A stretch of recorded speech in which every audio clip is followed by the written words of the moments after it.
Hablemos de Orfeo, Bien. ya que estamos hablando de Pochoclo. Orfeo es hijo del señor Eagro y de Calíope. Nació en Tracia, no lejos del monte Olimpo. Orfeo es el cantor, Sí, señor. es el músico, el poeta. Fue inventor de la lira y de la cítara, o al menos fue el que aumentó el número de cuerdas del instrumento. Parece que antes tenía 7 cuerdas y Orfeo le agregó 2 sin mayor provecho. Según cuentan, Orfeo entonaba cantos tan dulces que las fieras lo seguían y los árboles se agachaban. Eso resulta difícil de creer. Pero Una de dos.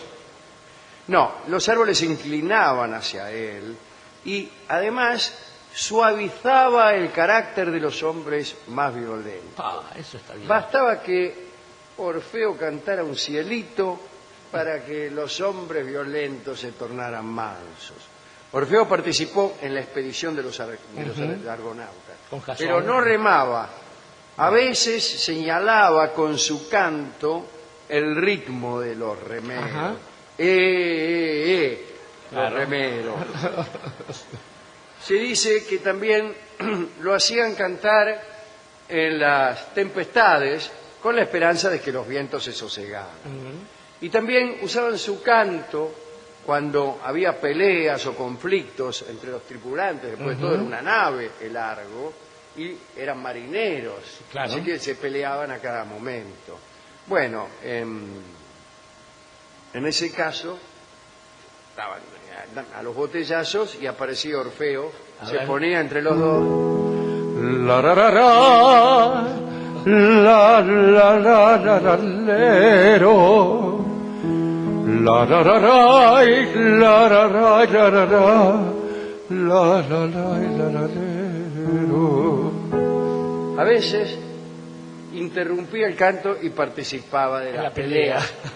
como pasa con los que se meten a separar. Claro, siempre. La ra ra ra,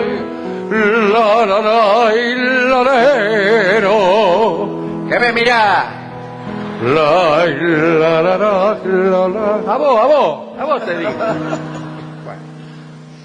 Su participación fue decisiva cuando las sirenas trataron de seducir a los argonautas con sus canciones, tal como habían hecho con Odiseo. Con Ulises, claro. Pues bien, Orfeo superó con acentos más dulces a aquellos seres y salvó a todos de una muerte segura. Además era el sacerdote de los argonautas. Sí. Ante él reclamaban el cumplimiento de las promesas. Algunos dicen que con ciertos conjuros mágicos Orfeo logró fijar, por ejemplo, aquellas islas errantes que dificultaban la navegación, las Simplégadas o Sí. las Escilas y las Escila y Caribdis que estaban Claro, ahí que estaban atrapando a los viajeros. una a cada borde de un estrecho y que se movían y por ahí te aplastaban en el medio, fíjate. Ajá. Vos pasabas con la nave y Es- aquellas islas que parecían fijas se movían y te trituraban. Exactamente. Orfeo evitó este asunto con un ardid. Dice, larguen una paloma adelante. Ajá. Entonces largaron una paloma adelante. Cuando vieron la paloma, las rocas se abalanzaron sobre la paloma. La aplastaron. Pobrecita. Y cuando ya se estaban retirando, ahí se metió la nave. O sea, eran rocas medio lerdas. Sí. No distinguir Poca entre una reacción. paloma y una nave grande ya es Claro, síntoma ¿qué de va a ser? lenteja. Bueno, como quiera que sea su mito más célebre relativo a los argonautas, no tiene nada que hacer con el descenso a los infiernos, vamos. que es por lo que todos recordamos a Orfeo. Parece que todo esto sucedió por amor a su novia, Ajá. a su novia Dorio. Sí, sí, sí. La No, bella- a la novia de él, llamada Eurídice. Eurídice. Sí, salió conmigo Que también. era una ninfa que con permiso de Zeus andaba con el tipo, porque si no te daba permiso Zeus no podías andar Chao. con nadie. Un día Aristeo, que era cazador, pastor, lechero y apicultor, Pa. además de adivino, la vio a Eurídice a la orilla del río y tuvo la ocurrencia de atropellarla. Bueno, Eurídice salió corriendo entre los yuyos y allí la sorprendió una víbora que la picó y le causó la muerte. Al fin de cuentas habrá pensado in extremis la mina, ¿no? Bien. Orfeo decidió entonces ir al infierno en busca de su esposa, que no era un tipo que se resignaba. Y, por supuesto, para amansar a los monstruos infernales, enseguida... Tra la la la la la la la lero. Tra la la la la la la.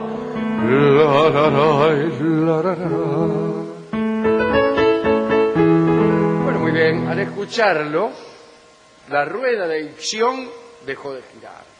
La roca de Sísifo quedó en equilibrio, aquella que caía desde una pendiente. Tántalo, aquel que quería tomar agua y se le escapaba entre los dedos, pudo beberse un medio litro. Y hasta las Danaides, aquellas que llenaban toneles sin fondo, pudieron llenar uno. Bien.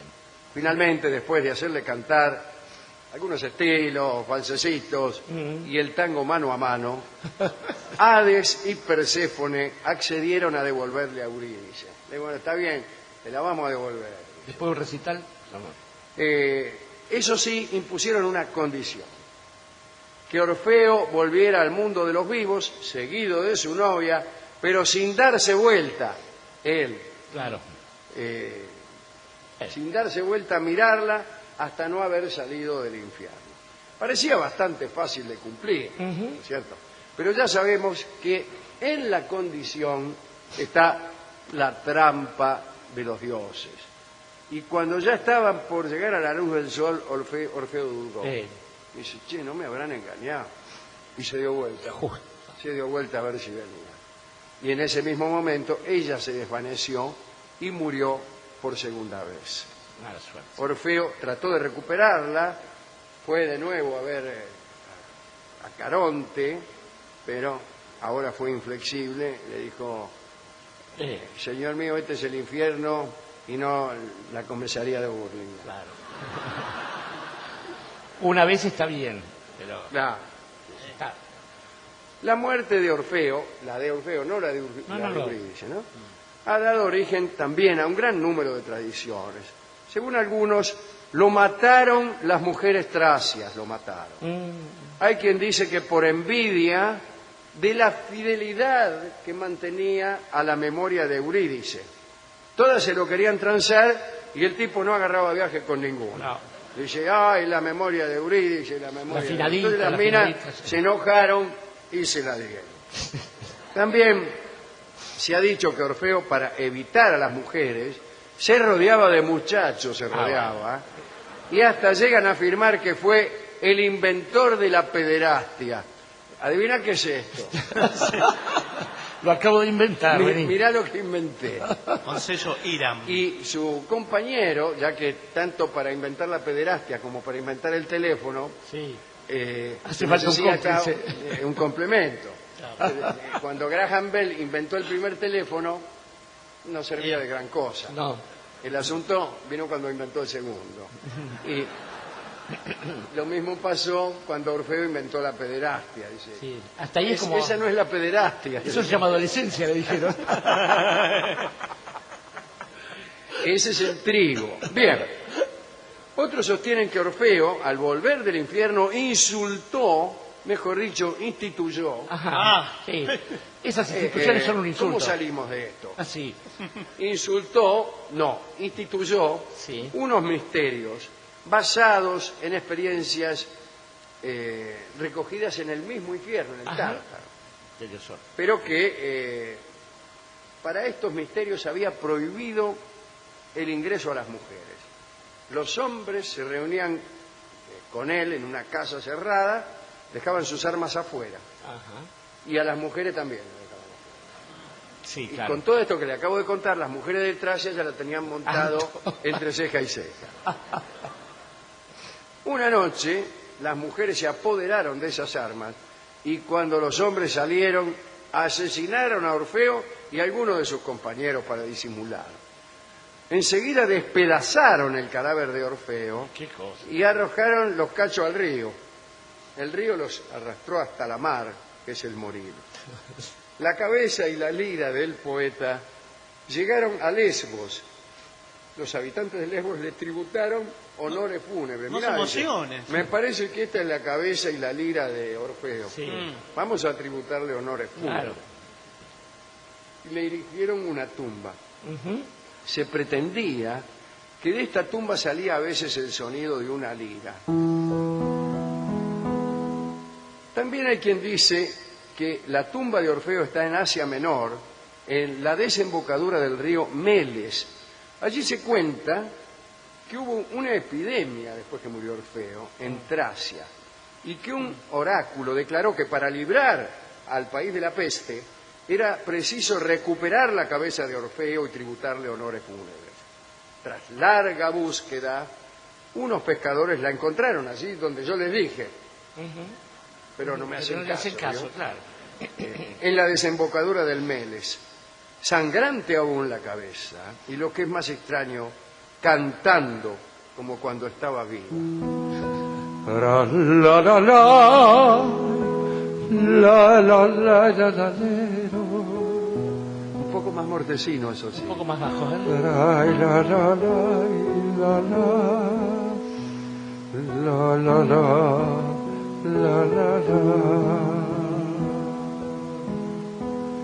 Acerca de la tumba de Orfeo, hay otra leyenda en Tesalia.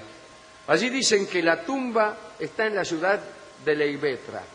Un oráculo de Dioniso predijo que si las cenizas de Orfeo veían el sol, la ciudad sería devastada por un chancho. No Un parece inspector. ser, ¿no?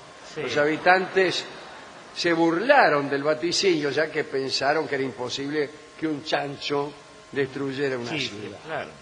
Pero una tarde, a la hora de la siesta, un pastor se quedó dormido sobre la tumba del poeta y en sueños, penetrado por el espíritu de Orfeo, se puso a cantar himnos órficos con melodiosa voz.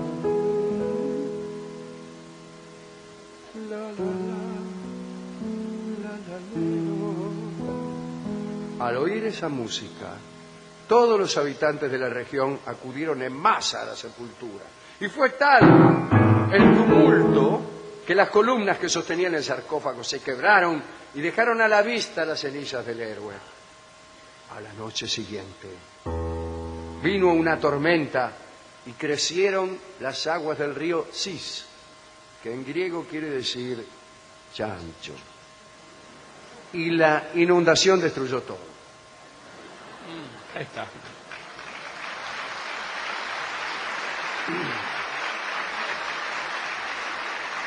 La lira de Orfeo fue transportada al cielo en forma de constelación. Aún hoy puede verse. El alma del poeta pasó a los campos elíseos y allí, vestido de blanco, sigue cantando para los bienaventurados. Ra ra ra ra, la la la la la la la la lero. La teología órfica sostiene que de su descenso a los infiernos, Orfeo trajo informes sobre la manera de llegar al país de los bienaventurados y superar todos los obstáculos y trampas que esperan al alma después de la muerte. Orfeo es considerado también fundador de los misterios de Eleusis, pero sobre eso mejor no hablar. No hablar. ¿A quién quiere dedicar este homenaje, esta charla al gran cantor? Creo, Alejandro, que el caso de Orfeo, semejante al caso de Prometeo o de otros héroes en distintas disciplinas que han contribuido a que el hombre adquiera una mayor dignidad y una mayor felicidad finalmente, y que otra cosa nos da un cantor sino felicidad permanente, reaparece cada vez que es necesaria una voz que permita poner en claro las cosas. Me han dicho que aquí en el campo, por ejemplo, en el campo nuestro de la patria, se escucha hablar de uno que dice Comenzó con un ligero, dulce acorde que encantaba y con voz que modulaba blandamente los sonidos cantó tristes, nunca oídos, cantó cielos no escuchados que llevaban derramados la embriaguez de los sentidos. Eso es Orfeo también. Pero además, además de haber hecho estas cosas, encender los infiernos para ir a buscar a su mujer, que no es poco y que habla bastante del amor, darse vuelta y mirar, es una cosa que los dioses castigan, porque a veces a los que están erigidos en dioses no les gusta que se mire para el pasado, que se vea de dónde está viniendo uno, porque si uno se da cuenta que hubo una patraña ahí, puede ser que cuestione esos dioses y el poder de esos dioses omnímodos pueda empezar a caer. Se dice también que en los tiempos antiguos había que ver qué se hacía con los restos, y dijo algún poeta latino, en este caso, que con los huesos del cuerpo de un hombre muerto en guerra uno podía hacer una masa para castigar, pero podía hacer también una flauta, y que él prefería que después de una guerra se hiciera una flauta. Y entonces ahí estaba el funcionamiento de los instrumentos. Uno dice, la música, aquello que hace el artista, tiene que hacerse justamente con instrumentos nobles, porque si no, aquello que suena nunca va a ser realmente un sonido maravilloso. Y yo pensaba, ¿cómo cambiar las cosas del lugar? Yo puedo hacer música noble con un pedazo de lata cuando me exige la situación, eso porque no tengo otra cosa que hacer. Ahora, cuando con ese pedazo de lata yo puedo cocinar y comer y alimentarme dignamente, ¿cómo voy a ser tan charro, tan estúpido y tan tramposo de usar eso como una pandereta y andar caceroleando por ahí? Pero lo mejor de esto, Alejandro, es que una vez que terminan las disputas, uno, ¿dónde va a lavar sus cosas? Bueno, a un río, al río que pasa por toda una ciudad. Y hubo una época, me decían, en que los paisanos de un lugar querían lavar sus cosas ahí, pero como el río era un chancho, no podían porque se les ensuciaban más. Hasta que un día las cosas empezaron a funcionar mejor, alguien se encargó de limpiar ese río y ahora la gente dice, aquí en la patria ahora, lo que era un riachuelo está tan limpio como el arroyito. Y el arroyito es el tango que escucharemos ahora en la versión de Juanjo Domínguez.